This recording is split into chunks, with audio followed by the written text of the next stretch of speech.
সেনাবাহিনীর সদস্যরা যারা ছিলেন, সেনাবাহিনীর সদস্যরা প্রতিরোধ করার চেষ্টা করেছেন।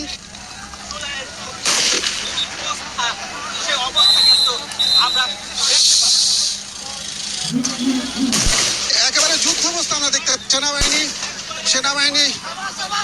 সেনাবাহিনীর গুলি বর্ষণ করছে বিক্ষোভকারীদের দেখে। সেনাবাহিনী গুলি বর্ষণ করছে বিক্ষোভকারীদের দেখে। তারপরেও বিক্ষোভকারীরা হামলা করেছে। বিক্ষোভকারীরা তাদের হামলা অব্যাহত রেখেছে। একটি যুদ্ধাবস্থা আমরা দেখছি। আর দেখতে সেনাবাহিনী চলে যাচ্ছে সেনাবাহিনী।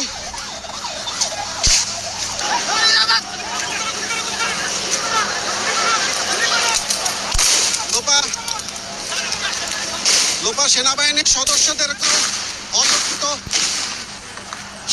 সদস্যদেরকে অতর্কিত ভাবে